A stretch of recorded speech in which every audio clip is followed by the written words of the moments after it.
계속해서 광주 전남권 뉴스입니다. 더불어민주당 대선 경선의 최대 승부처인 호남에서 이재명 후보가 과반에 이르는 득표로 대세론을 확인했습니다.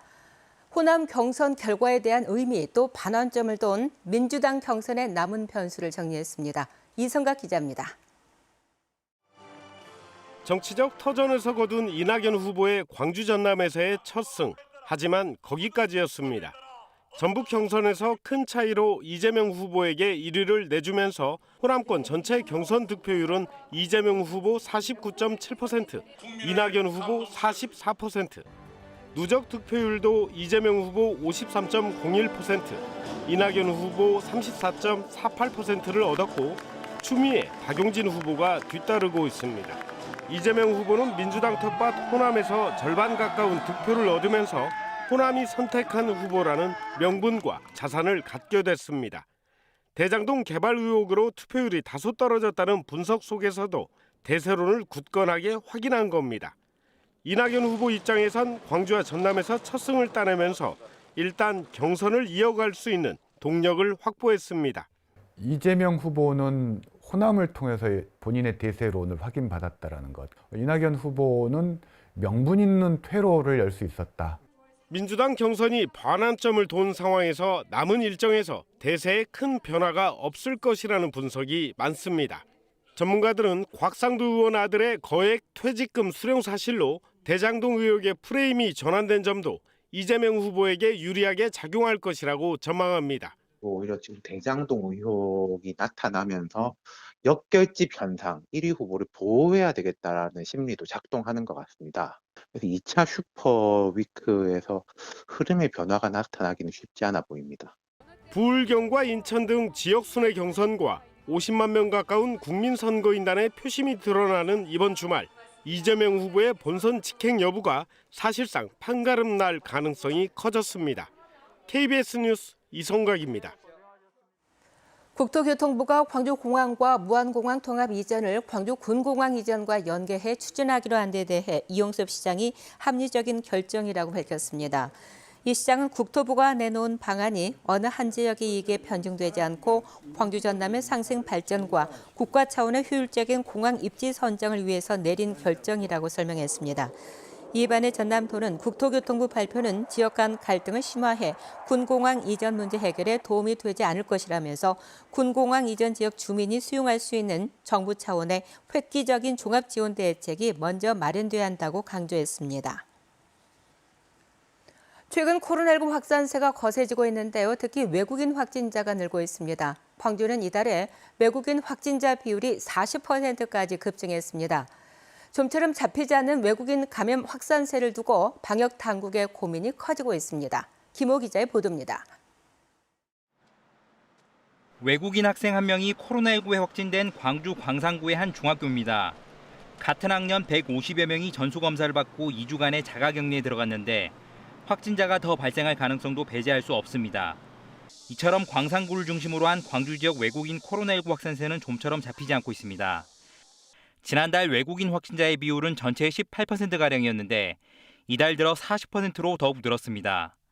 특히 광주 광산구의 경우 9월 셋째 주 외국인 확진자의 비율이 77%에 달하면서 전국의 시군구 가운데 두 번째로 높게 나타났고 지난주에도 60% 가까이 기록했습니다.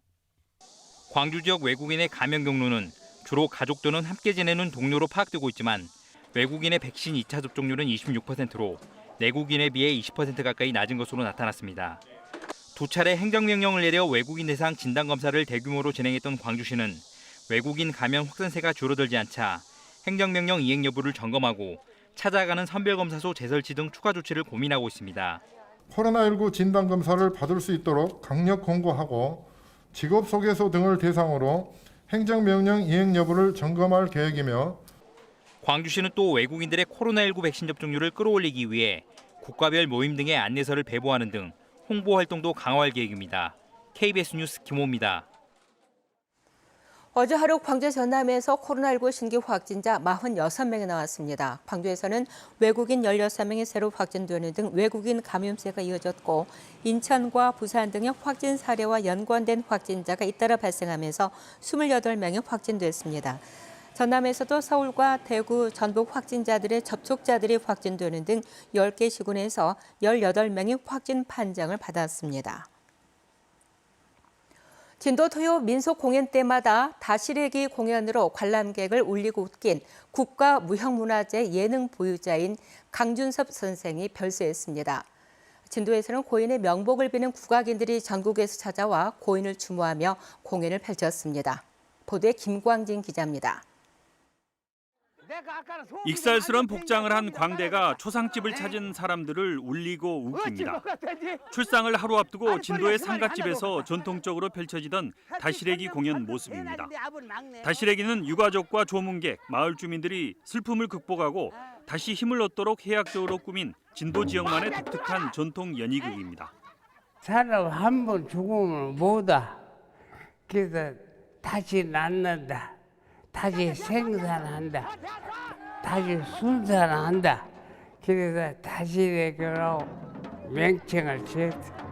1933년생인 강준섭 선생은 지난 2007년 세상을 뜬 진도 민속예술의 거장 박병천 선생과 친구 사이로 해방 이후 유랑극단에서 시작해 창극 등 80여 편 이상을 공연할 정도로 한국 유랑극단의 선구자였습니다. 영화가 본격적으로 등장하기 전 국민들의 눈과 귀를 즐겁게 해주던 희대의 소리꾼이자 광대였습니다. 전국에서 모여든 후학들은 고 강준섭 선생의 마지막 가는 길에 추모 공연으로 함께했습니다. 극단의 경험을 토대로 진도에서 전통적으로 전해지던 다시래기를 복원하고 또 그것을 이어가는 데 있어서 가장 중요한 역할을 하셨던 분으로 광대는 떠났지만 그가 남긴 해악과 몸짓은 영원히 기억될 것입니다. KBS 뉴스 김광진입니다. 5.18 사자 명예훼손 혐의로 1심에서 유죄 판결을 받은 전두환 씨의 항소심 재판에서 당시 헬기 조종사들이 헬기 사격을 재차 부인했습니다. 어제 광주지방법원에서 열린 전 씨의 항소심 5차 공판 기일에는 당시 헬기 조종사 3명이 증인으로 출석해 헬기 사격이 없었다는 취지로 진술했습니다. 특히 최모 씨는 5.18 당시 군부대와 병원 등을 지휘한 광주 도심에서 헬기가 활동하지 않았고 헬기 사격도 없었다고 주장했습니다. 이에 대해 검찰은 당시 헬기에 지급된 탄약 가운데 3분의 1이 소모됐다는 증언과 항공기가 공중 화력을 제공했다는 군 기록 등을 근거로 들며 반대 신문을 벌였습니다. 재판부는 다음 달 18일에 공판을 열고 전일 빌딩 탄원 등에 대한 검증 절차를 밟을 계획입니다.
하늘빛이 다소 어둡습니다. 오늘도 대체로 흐리겠고 아침 기온은 광주가 21도, 낮 최고 기온은 26도로 어제에 비해서는 아침 기온이 오르면서 일교차가 줄어들긴 했지만 그래도 감기가 걸리기 쉬운 환절기입니다. 낮에 조금 덥더라도 겉옷 꼭 챙겨 다니시면 좋겠습니다. 흐린 하늘과 함께 비 예보도 들어있는데요. 오늘 낮까지 산발적으로 빗방울이 떨어지는 곳들이 있겠고요. 본격적인 비는 내일 새벽에 시작이 돼서 낮 동안에 대부분 지역으로 확대되겠습니다. 다음은 자세한 지역별 날씨입니다. 아침 기온 어제보다 조금 높고요. 한낮 기온은 담양 28도, 화순 27도까지 오르겠습니다. 여수의 낮 최고 기온 25도, 구례와 순천 27도로 어제와 비슷하거나 조금 낮겠습니다. 목포의 낮 최고 기온 26도, 영암 27도, 완도 25도가 예상되고요. 신안은 낮 최고 기온 26도로 어제보다 2도가량 낮겠습니다. 남해서부 먼바다는 물결이 최고 2.5m로 다소 높겠고 당분간 너울이 유입되면서 높은 물결이 강하게 밀려올 수 있겠습니다. 안전사고에 유의하시기 바랍니다. 모레 오전까지 비가 내리다가 오후부터는 차차 맑아지겠습니다. 날씨였습니다. 17명의 사상자를 낸 광주 동구 학동 재개발구역 건물 붕괴 사고와 관련해서 시공사인 현대산업개발의 정몽규 회장이 피해자 입장에서 보상에 나서겠다고 광주시에 밝혔습니다. 이용섭 광주시장은 지난 23일 정 회장을 만나 사고 원인 규명과 책임자 처벌, 충분한 보상을 위해 노력해달라고 요구했고 정 회장이 이 같은 답변을 내놓았다고 설명했습니다.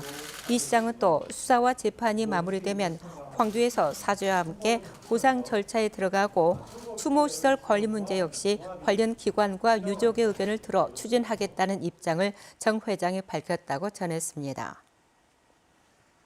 학동 참사 시민대책위는 어제 성명을 내고 최근 공무상 비밀 누설 혐의로 구속된 광주경찰청 소속 경찰관이 학동 철거 건물 붕괴 사고 수사관으로 밝혀졌다면서 부실 수사 의혹을 없애기 위해서는 수사팀을 전면 교체해야 한다고 주장했습니다. 대책위는 또 경찰의 1차 수사를 통해 시공사인 현대산업개발이 불법 재하도급을 알았던 것으로 드러났지만 아직까지 관련 법에 따라 과징금 부과 등 행정처분이 내려지지 않고 있다면서 광주시와 동구청은 조속히 조치해야 한다고 덧붙였습니다. 서립대 총장의 평균 보수는 1억 6천만 원이며 초당대가 최고 수준인 것으로 나타났습니다. 윤영덕 더불어민주당 의원이 교육부에서 받은 최근 3년간 사립대 총장 보수 지급 현황을 보면 자료를 제출한 4년제 일반 사립대 70곳 가운데 초당대 총장이 3억 4,600만 원으로 가장 많았고 호남대가 2억 4천만 원, 남부대 2억 140여만 원으로 확인됐습니다. 윤영덕 의원은 코로나19 확산으로 전 세계적으로 대학 등록금 반환 요구가 나오고 있다며 대학 살림이 어려운 상황에서 일부 대학 경영자가 지나치게 많은 보수를 받는 것은 긍정적으로 보이지 않는다고 지적했습니다. 전라남도는 지난 4월부터 5개월 동안 무안, 나주, 순천, 광양에서 부동산 실거래 정밀 조사를 벌인 결과 불법 증여나 허위 신고 의심 사례 9건이 적발됐다고 밝혔습니다. 사례별로는 불법 증여가 나주가 2건, 광양 1건, 허위 신고는 순천이 4건, 광양 2건이었습니다. KBS 뉴스를 마칩니다. 감사합니다.